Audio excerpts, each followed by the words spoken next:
Muy bien, seguimos en Monitor Económico y es momento de ir a nuestra entrevista de la jornada del día de hoy. Un tema que siempre preocupa, siempre lo estamos hablando, pero hoy queremos analizarlo a profundidad, es el tema del gasto público, ¿verdad? En este proceso electoral, nosotros por lo menos desde este espacio siempre hemos cuestionado que en realidad no hemos visto muchas propuestas para mejorar una situación que realmente es muy preocupante siempre en Paraguay y que es la manera en que gastamos los recursos que tenemos la capacidad de generar.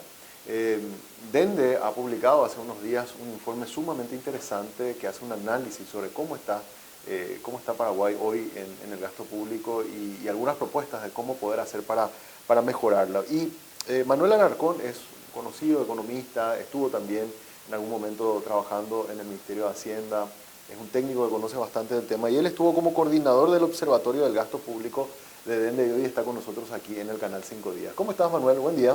Muy buenos días, Samuel. Un gusto saludarte, estar acá y compartir con la audiencia. Bueno, el gasto público siempre es un tema controversial porque hay muchos pedidos, hay muchas reivindicaciones que hacen muchas veces desde los ministerios, el sector, por ejemplo, de docentes, el sector del Ministerio Público, y cómo combinar esas necesidades y esos reclamos con también las necesidades que tiene el resto de la población, ¿verdad? En lo que tiene que ver con el gasto social, en la inversión en infraestructura, ¿verdad? Y vemos en los informes de Situfin que tiene el Ministerio de Hacienda, ese ratio que hay o esa comparación que se hace de cada 100 que recaudamos, cuánto va para gasto rígido y cuánto ya nos sobra para invertir o hacer algo que tenga un impacto social. Yo creo que ya nos sobra, ¿verdad? Sí, es que sobra, ¿verdad? Yo creo que ya nos sobra. Porque... Y lo último que veíamos era así, comprometido el 70% en salario, más o menos. Eso es salario, en salario. que es una partida nada más, ¿verdad? Claro, y después está... Sumémosle el rubro 800, que son las transferencias, tenemos los jubilados, tenemos las transferencias, los salarios de las entidades centralizadas, universidades y otros organismos. Mencionemos las transferencias a las situaciones o a la población más vulnerable, sí, o sea, los adultos mayores, personas en situación de pobreza, y le sumás deuda, y ahí ya, la deuda, y ya no te queda nada. Ya no te queda nada. Ya no te queda nada. Para de hecho, invertir, solamente con servicios personales y transferencias ya tenés más del 90%. Exacto. Ya tenés más, en algunos casos llega inclusive hasta el 95%, ¿verdad? Entonces, es un escenario complicado de administrar. Y es por eso que surge esta iniciativa a los efectos de ir, por lo menos, generando en el ambiente un debate sobre el gasto público, la importancia de justamente ver hacia dónde está yendo las asignaciones que se hacen en el presupuesto. Tenemos unos recursos que son limitados, entonces esos recursos, ¿qué tenemos que hacer? Tenemos que optimizarlos, ¿verdad? No podemos seguir, entre comillas, creciendo y creciendo en las partidas más rígidas y nos olvidamos de lo que la sociedad o la ciudadanía está necesitando. Este incremento que hizo el Congreso al proyecto del Poder Ejecutivo, por ejemplo, son 370 millones de dólares. Que van, es cierto, hay un buen componente de inversión, pero una buena parte también va a salario. Claro. En el informe de Situfin que sacaban esta semana el Ministerio de Hacienda, decía de que el gasto en salario creció en 10 millones de dólares. 10 millones de dólares por 13, incluyendo aguinaldo, estamos hablando de 130 millones de dólares. Cálculo sencillo nada más para... ¿Y los adultos mayores? O sea, ¿cuántos abuelitos tenemos? Nuestra cobertura sigue siendo todavía limitada. Es cierto, lo comparamos con 10 años atrás, hemos crecido. La expectativa es que este año lleguen a 300.000 beneficiarios, ¿verdad? Pero ¿por qué no podemos llegar a 350.000 o a 400.000 beneficiarios? Entonces, ese es el cuestionamiento, ¿verdad? O sea, ¿por qué? Porque una persona que no tiene ingreso es más vulnerable que aquella persona que está teniendo un ingreso y que con estos ajustes lo que hace es potenciar sus ingresos. Entonces, es como, hay como un trade-off, hay un choque de objetivos, ¿verdad? Es lo mismo que decía la curva de Phillips, ¿verdad? Vamos a hablar un poco así en términos económicos. Siempre, ¿qué priorizamos? ¿O la tasa de desempleo o la tasa de inflación? Los dos son objetivos de la política macroeconómica. Y muchas veces la tasa de desempleo es la prioridad porque las personas tienen que tener ingresos. Claro. Es más peligroso que no tengan ingresos. ¿Por qué? Porque si una persona no tiene ingresos, ¿qué hace? De alguna manera tendrá que generar ese ingreso y ahí se pueden potenciar algunos elementos que no queremos y que son nocivos para la sociedad, la delincuencia, los robos, esto, lo otro. Entonces, muchas veces, pues, los periodos de crisis, la elección nos muestra, año 2008, crisis de pandemia, ¿qué hicieron todos los países? Optaron por políticas expansivas. Y no solamente política fiscal, sino política monetaria expansiva. Eso significa que nuestra prioridad es generar puestos de trabajo, que la gente cuente con un ingreso. Entonces, y queda subordinada la inflación en un segundo plano. Obviamente, cuando se estabilizan las cosas, ahí sí, la inflación de vuelta hay que cuidarla, ¿verdad? Claro. Porque también hace que el salario real vaya cayendo, ¿verdad? Entonces, cada vez puedes comprar menos cosas con el mismo salario. Entonces, esa es un poco la preocupación que tenemos nosotros, ¿verdad? Mejorar la asignación que se hacen de esos escasos recursos, ¿verdad? O sea, si hay partidas que hay que incrementar en el rubro 100, que son de los salarios, que se incrementen, pero que respondan a una política razonable y que apoye el crecimiento de mediano y largo plazo. Entonces, si vamos a llevar adelante una política de expansión de la deuda pública, que eso se traduzca en un mejoramiento de la infraestructura, en donde tengamos déficit. Tenemos déficit en casi todos los sectores, ¿verdad? En donde actúa el sector público, estamos hablando de educación, estamos hablando de salud, estamos hablando en rutas, estamos hablando de puertos, aeropuertos, etcétera. Entonces, ¿qué queremos hacer? Y definamos nuestra hoja de ruta y trabajemos en función de eso. Entonces, ese es un poco lo que... Y ahí te hago una consulta, Manuel. ¿Cómo poder hacer? Porque a veces parece el presupuesto es un cúmulo de buenas intenciones que al final cuando llega al Congreso termina en cualquier cosa y vos en realidad en enero lo que estás haciendo es haciendo un control de daños, exacto, ¿verdad? Y ver cómo tapar todos los agujeros que te acaban de hacer, ¿verdad? Sí. Porque, a ver, y hablando con la gente del Ministerio de Hacienda, uno ve, bueno, estamos queriendo bajar ese 70% de gasto rígido que tenemos, este es nuestro objetivo, qué sé yo. Se presenta y después el Congreso te aumenta salarios y te incorpora, creo que en este presupuesto se incorporaron como 1.300 nuevos cargos, ¿verdad? Y eso tenés que administrarlo, ¿verdad? Entonces, todas las proyecciones que tenías de algún tipo de inversión, comenzás a tijerearlo para pasar esos fondos a responder estos nuevos compromisos que te asumieron. Y ahí uno piensa, bueno, uno se pregunta, ¿en qué momento vamos a comenzar nosotros a invertir para desarrollarnos si es que estamos siempre salvando nomás salario de gente que nos van metiendo dentro de la bolsa? Sí. Ese es el desafío, y no es menor. Es un lindo desafío porque ¿qué hay que hacer? Hay que redefinir las funciones que tiene que tener el Estado.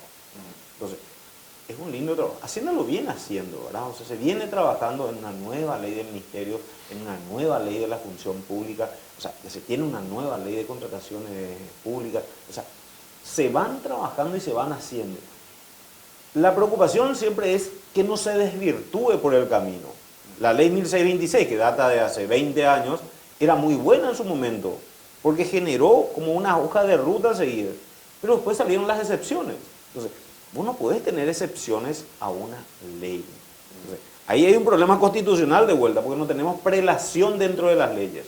La ley Omnibus, que es la ley de presupuesto, ¿te modifica qué? La Carta Orgánica, te modifica el Código, te modifica la ley permanente, la ley particular. Una ley temporal te cambia todo. Entonces, es un problema de nuestro ordenamiento jurídico. Entonces, por eso es que hay que ser cuidadoso. Este año está cumpliendo 10 años la ley de responsabilidad fiscal. Sí. Entonces, ¿qué estamos haciendo para salirnos de ese rango? Pues utilizamos la ley de presupuesto. La ley de presupuesto es la que permite que salgamos del rango establecido en la ley de responsabilidad fiscal. Entonces, pero cumplimos y solamente nos fijamos en el resultado. Pero la ley de responsabilidad fiscal tiene otros indicadores también, ¿verdad? Que no crezca el servicio personal más de lo que implique un ajuste del salario mínimo, que los gastos corrientes no suban más que un cierto porcentaje que la inflación. ¿Eso se cumple? Y nadie está analizando eso. Claro.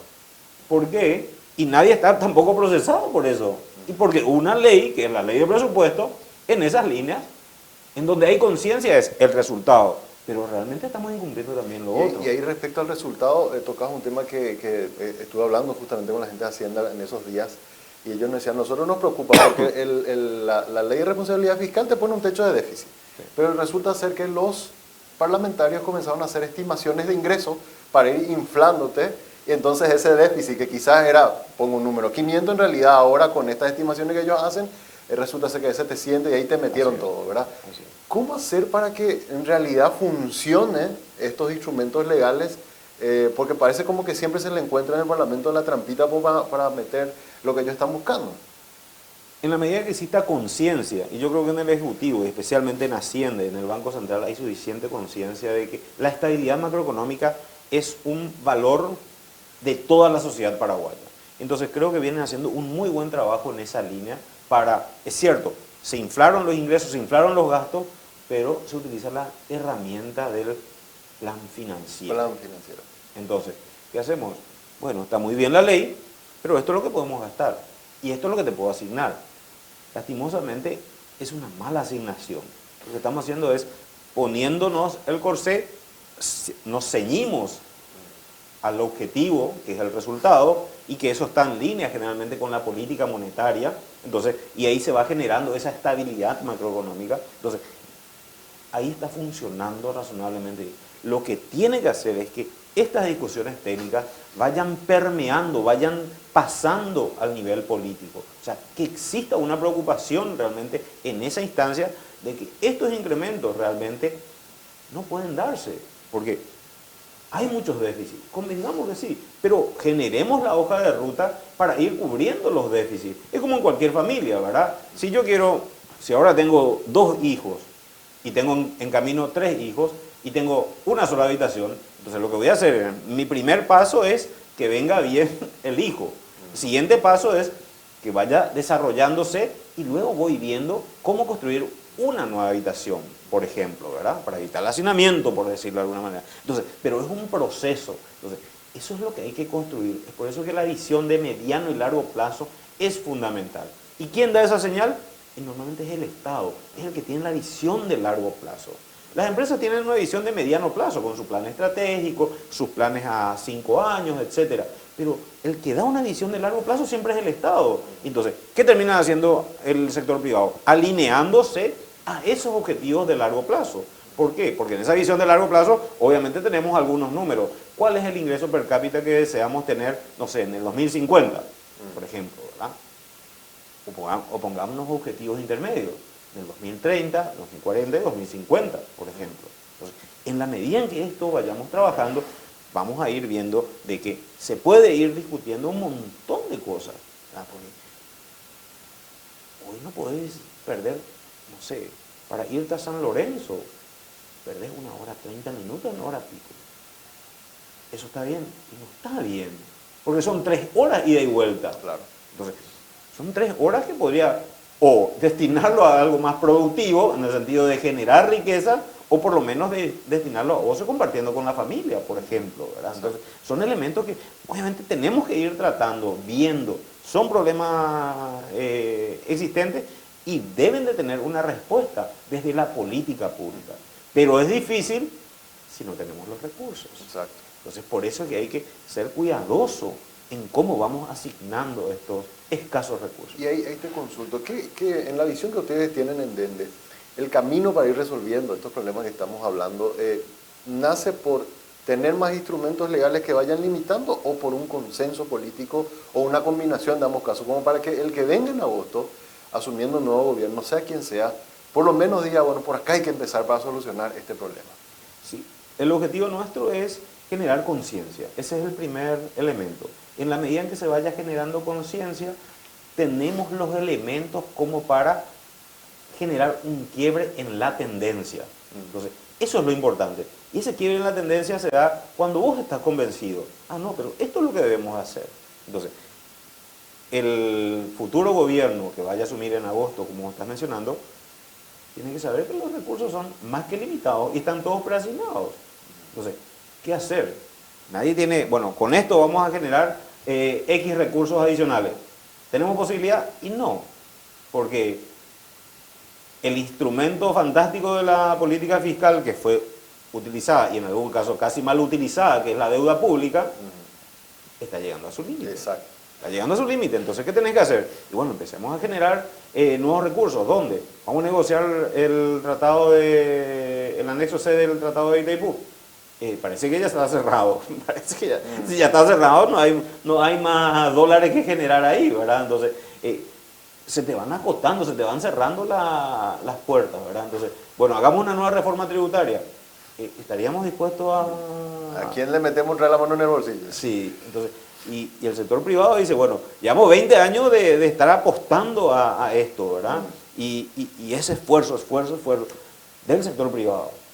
Pero necesitamos ver el esfuerzo del sector público también, ¿verdad? Entonces, ¿cómo empezamos a cortar la grasa? ¿Cómo sacamos aquello que está de más? ¿Cómo empezamos a eliminar esa duplicación, triplicación o cuadruplicación de funciones que se observan? Y no es fácil. Y en algún sentido va a implicar cambio del chip, pero no es fácil. Pero hay que hacerlo. Una vez hay que empezar a hablarlo, hay que discutirlo y definir esa hoja de ruta. Porque ni siquiera estamos hablando de... Estos son casi incendios que hay. El problema de la seguridad social es un problema gravísimo, sí, que no lo estamos avisorando.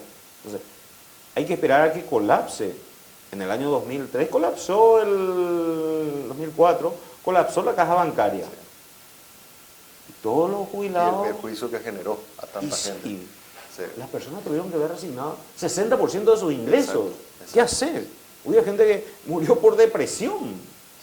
Entonces, tenemos que llegar a ese tipo de situación para que empecemos a tomar conciencia. Porque cuando no tenés, ¿verdad? Y yo creo que muchos de los que están en el sector público saben de que ya pasamos por esto. O sea, había momentos en donde no se le pagaba, se demoraba 15 y llegó hasta 20 días de demora para el pago del salario. O sea, terminó enero, ya estamos en el 20 de febrero y todavía no se pagaba el salario. O sea, hacer un poco de memoria nada más, no hace falta irse demasiado. Estamos hablando de 20 años atrás nada más. Muchos de los funcionarios que están hoy en día estaban en ese momento. Entonces, no hay que ser tampoco tan pesimista, ¿verdad? Pero hay que ser cautos. No, pero es una realidad. Hay que ser cautos. Claro. No hay que, si ya conoces la historia, entonces no hagas lo mismo para volver al mismo punto. Ahí tocaste dos temas que te quiero preguntar, Manuel, porque me parece sumamente importante hablarlos. Uno, hablaste de la deuda pública. El Fondo Monetario Internacional dice que Paraguay, digamos, ese ratio deuda-PIB es 40, digamos, el máximo que se recomienda, digamos, para un país emergente como el nuestro, y estamos hoy en 36. Y vemos que peligrosamente nos estamos acercando cada año más hacia ese número, ¿verdad? La pregunta es, ¿cómo hacemos para ya, no sé si dejar de crecer o por lo menos mantenernos en los niveles que estamos? ¿Cuál es la opción que nos queda, ¿verdad?, hoy día? Y dos, después está el tema de la reforma del sistema de pensiones, ¿verdad?, que es algo que nadie quiere hablar, que en algún momento incluso se llegó a plantear de manera formal tener un regulador que no tenemos hoy para las cajas, y se armó un desastre, ¿verdad?, en el sentido de que después al final se tuvo que retirar el proyecto. ¿Cómo administramos esos dos grandes problemas que en algún momento nos van a explotar? Sí, el tema de la deuda, siempre estamos llamando la atención sobre esto porque nos acercamos peligrosamente justamente a valores que no querríamos. O sea, nosotros estamos muy bien con relación a otros países, claro, ¿verdad? Uruguay, que es un país más o menos similar, un poco más chico, pero similar en muchos fundamentos, tiene una deuda casi el doble de la del Paraguay. Está en torno al 66, 67% aproximadamente. Argentina y Brasil ni hablemos, que están en torno al 90%, ¿verdad? Pero el punto es, nosotros no hay que tenerle miedo al endeudamiento si ese endeudamiento implica mejoramiento de la infraestructura. ¿Por qué? Porque ese mejoramiento de la infraestructura significa aumento de la capacidad de producción futura. Es decir, eso va a generar más riqueza, y en la medida que generemos más riqueza, entonces ese ratio también, entre comillas, se va a ver contenida. ¿Por qué? Porque también va creciendo ese denominador que es el Producto Interno Bruto, que son las riquezas generadas en el país. Por eso es que hay que ser cautos en el endeudamiento. Tenemos que hacer, pero hagámoslo para aquello que vaya a generar más riqueza, ¿verdad? Entonces, y el sector público, ¿dónde entra? Entra generalmente en donde la inversión privada no tiene la suficiente rentabilidad, pero genera externalidades. Entonces, esas externalidades son el valor agregado que va generando. Por un lado, dinamiza. ¿Por qué? Porque implica muchísima contratación de mano de obra y también dinamiza de manera indirecta. Pero queda la obra y eso genera de que el sector privado se pueda desarrollar. Una nueva ruta significa probablemente un nuevo proyecto inmobiliario, un nuevo proyecto comercial, un nuevo proyecto industrial. ¿Y eso qué significa? Mayor generación de riqueza. Claro. Entonces, ese es un punto, por eso que hay que ser cautos en el destino que le damos justamente a esos recursos captados. Por eso yo siempre resalto un poco que los bonos soberanos están bien, pero lastimosamente se somete a la discrecionalidad del administrador de turno. Entonces, cuando contratamos deuda con organismos bilaterales o multilaterales, ya hay un destino preasignado. Entonces, ya sabemos que tenemos que hacer el puente, ya sabemos que tenemos que hacer la ruta, ya sabemos que tenemos que hacer tal actividad. Entonces, como que no hay un margen para desviarse de eso. Sin embargo, cuando uno coloca los bonos, están en el presupuesto. Ah, no, pero podemos hacer una reprogramación. Y reprogramamos, y ya lo llevamos a otro destino. Y lo otro, y bueno, lo vamos a hacer el siguiente año. Y hoy más de, creo que entre 40 o 50% de nuestro endeudamiento ya es bonos. O más, creo, no me acuerdo. La captación se van a desembolsar casi 900 millones y se van a colocar 500 millones. Es decir, estamos hablando de 1.400, casi un poco más del 30% son bonos, ¿verdad? De la captación de los ingresos que haría el Estado paraguayo, ¿verdad? Entonces, en ese sentido, en nuestro servicio de la deuda son 1.000 millones de dólares. Sí. Eso es lo que estamos pagando, ¿verdad? Entonces, la distribución es más o menos 50-50. 50 interés, 50 capital principal. Entonces, eso es lo que hay que hacer, ser cauto, ¿verdad? Entonces, generar un ambiente apropiado y paralelamente, de vuelta insisto, cortar la grasa, sacar, está tan de moda ahora la lipoescultura, y bueno, sería bueno meterle al Estado también a una muy buena lipoescultura para que sacar toda entonces sacar toda esa grasa y bueno, y finalmente eso vamos a redestinar hacia otros sectores, ¿verdad? Entonces ahí se van generando los espacios y eso es lo que hay que trabajar, ¿verdad? Y las urgencias del sistema de pensiones, porque a ver, ahí tenemos el lío de la caja fiscal que nos está comiendo cada vez más recursos del presupuesto. Y también los déficits que hay en todas las otras cajas del sector privado, ¿verdad? Y que no tienen un regulador, nadie que lo controle y eso parece como una bomba que está haciendo tic-tac y todo el mundo estamos mirando hacia otro lado, pero es algo que en algún momento puede explotar. Realmente siempre hay una discusión. Por ejemplo, yo le suelo escuchar al IPS, dice, lo que pasa es que los recursos son de los trabajadores. Es cierto, hay aporte, pero lo que no queda claro es el modelo de seguridad social que nosotros tenemos. Nosotros tenemos un sistema de capitalización individual como lo tiene Chile o como lo tiene Uruguay. Nosotros tenemos un sistema de reparto. El sistema de reparto significa de que el activo le paga la jubilación al pasivo. Es decir, lo tuyo no es tuyo, realmente lo que vos estás haciendo estás aportando para pagarle al que ya se fue. Entonces vos lo que tenés que apostar es que vengan más para que te paguen a vos cuando te retires. Claro. Entonces, así es como funciona el sistema de reparto. Entonces, ¿hay que ser cuidadosos con los recursos? Sí, claro que hay que ser cuidadosos. Digo, entonces hay que empezar a hacer una reforma grande. El IPS no puede seguir teniendo salud. No puede seguir teniendo salud, porque es un gasto creciente. Crece la población y el gasto sanitario es siempre un gasto creciente. Entonces, ¿y qué va a hacer?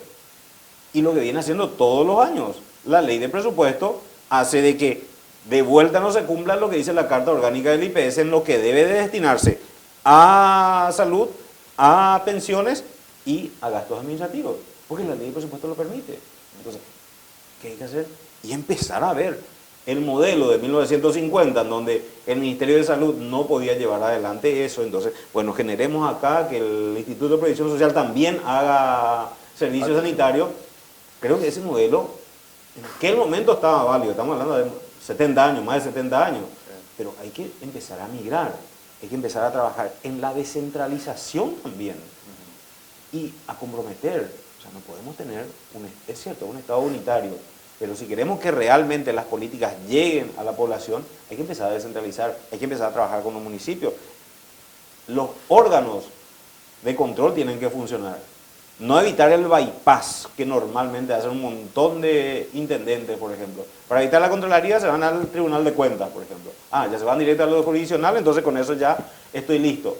Nadie no me puede objetar nada, porque es el orden de prelación, ¿verdad? Claro. Entonces, hay que ser cuidadosos y trabajar en esa línea, ¿verdad? En materia previsional, no esperemos que alguien nos defina la agenda. Cuando presentamos el proyecto de reforma del sistema provisional fue en la década de los 90, una reforma integral. ¿Por qué? Porque había una ley que decía que teníamos que cumplir ese requisito y se presentó. ¿Se aprobó? No se aprobó. ¿Se discutió? No, quedó archivado. Quisimos avanzar en el gobierno anterior con la superintendencia de pensiones y no, todos están en contra. Pero hay que trabajar en las bondades que puede tener esto, ¿verdad? Entonces hay que tratar de ver y generar justamente la rentabilidad suficiente. O sea, para que en el corto plazo, por lo menos o en el mediano, no estén colapsando algunas de ellas, ¿verdad? Sabemos que algunas ya están con los saldos rojos. La Caja Fiscal está con saldo rojo, ¿verdad? Pero ahí uno diría, bueno, está con el saldo rojo, pero a diferencia de las otras cajas, esa caja por ejemplo no tiene aporte patronal. El único aporte es el del trabajador, 16%. Entonces dice, bueno, listo, ya está. El empleador no aporta luego, entonces se paga con impuestos.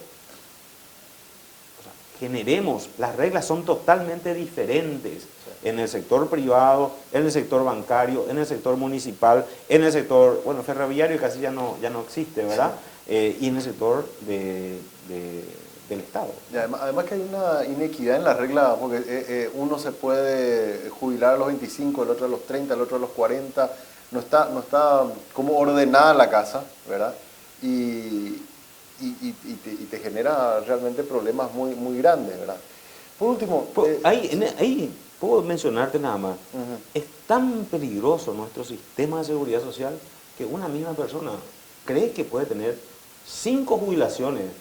Una misma persona, 5 jubilaciones, cuando 4 de 5 personas no tienen jubilación. Una persona puede tener 5. Te doy un ejemplo. Un funcionario de la ANDE aporta al IPS y a la caja de la ANDE.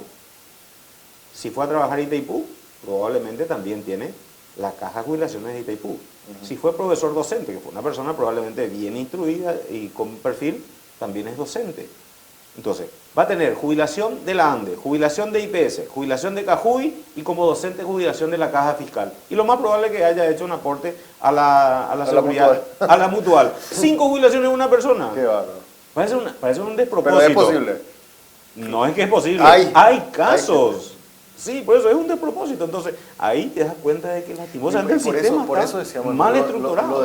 Porque no hay por un árbitro que diga, che, Manuel, vos tenés 4, o sea, vamos a ordenar pero esto. 2 luego ya está mal. Claro. O sea, pero tenés 4, no. O sea... Exacto. No se entiende eso. No, por eso. Hay que sentarse a discutir y decir las cosas más o menos como son, ¿verdad? O sea, tratar de sacarse un poco los banderíos, esto, lo otro. O sea, acá lo que hay que asegurar siempre es que no se vea afectado el bienestar de los que ya están. O sea, lo que vos estás recibiendo, entonces eso tiene que estar, o sea, hay que asegurar eso. Porque si no, ahí es donde se genera el temor. No, me van a tocar la jubilación, porque hace 20 años le sacaron 60% a muchos de los jubilados bancarios. Entonces, hay un temor. Que ese fue el cuco que se usó cuando se presentó el proyecto de ley, ¿verdad? De que mucha gente pensó que iba a ver, el que se está por jubilar o el que ya aportó 15 o 20 años tuvo ese miedo. Sí. ¿Verdad? O sea, si se va a hacer una reforma debería ser para la gente que está ingresando nuevo. Es lo ideal. O sea, siempre los procesos de reforma tienen un componente, porque los que van entrando tienen, como son productos con largo periodo de maduración, entre 20 y 25 años, entonces como que hay una gran acumulación de recursos en los primeros años hasta que lleguen las primeras jubilaciones. Entonces, ver un mecanismo de ir subsidiando para que esto no vaya cayendo, ¿verdad? Porque finalmente esto ya no va a tener la reposición porque los nuevos entran al nuevo sistema, ¿verdad? Claro. Entonces, y siempre la mayoría de los países lo que hacen es justamente tienden a cubrir con impuestos eso, ¿verdad? Hasta que desaparezca. Pero hay que hacerlo de manera ordenada. No es una tarea fácil, no es un trabajo menor, pero en algún momento hay que hacerlo, ¿verdad? Hay que empezar a discutir y a hablar, ¿verdad? Una última para cerrar, Manuel, porque me encanta la charla. Dende pronosticó o dio un pronóstico del PIB de crecimiento del PIB muy interesante para este año, ¿verdad? Sí. Creo que uno de los más optimistas.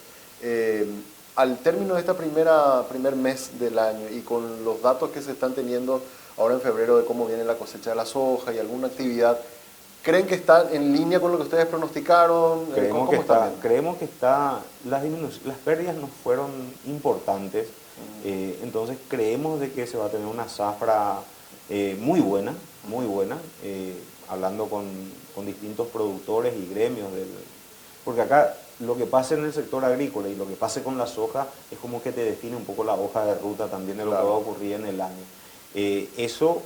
Creemos de que está en esa línea, creemos que podríamos estar en torno a un crecimiento del 6%, creemos que el tipo de cambio tendría que apreciarse, ir para atrás en la medida en que vaya entrando las divisas.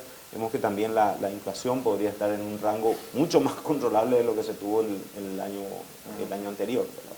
El Banco Central esperaba 4,1. ¿Ustedes esperan más o menos por ahí? No, estamos un poco más altos, estamos en torno casi al 6%, ¿verdad? 5,5 o 6%. Sí, ese es un poco el rango.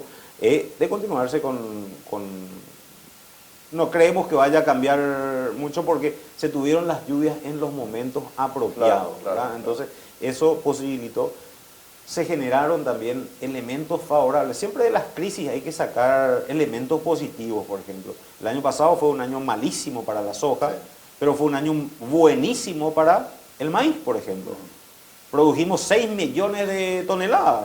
O sea, cosa que el Paraguay no lo hacía. Entonces, ¿y cuál es el cultivo alternativo a la soja? Es justamente el maíz y el trigo, por ejemplo, ¿verdad? Entonces, hay posibilidades de que esto se pueda encadenar y seguir, ¿verdad? Entonces, hay perspectivas razonablemente buenas. ¿Y el cambio de gobierno genera alguna incertidumbre o no cambiaría mucho, digamos, las perspectivas? En lo personal no he visto un documento sobre cuáles son los programas de gobierno, pero en general diríamos que ambos candidatos, los que están liderando las encuestas, son bastante conservadores, ¿verdad? Entonces, un cambio de timón yo no creo que se pueda dar. Tampoco se tienen los recursos para hacer un cambio de timón muy fuerte, ¿verdad? Entonces, creemos de que es importante que la ciudadanía también empiece a demandar un poco qué es lo que van a hacer, ¿verdad? Claro. O sea, salir un poco de la discusión del día a día, del partido, de esto, lo otro, y hablar de programas, ¿verdad? De todo esto que estuvimos hablando. De esto, por ejemplo, ¿verdad? Hay muchos otros temas, ¿verdad? Pero totalmente. ¿verdad? Manuel, te agradezco mucho por haber estado con nosotros acá, charlando un poco sobre este informe y bueno, gracias por visitarnos. No, por favor, Samuel, a las órdenes.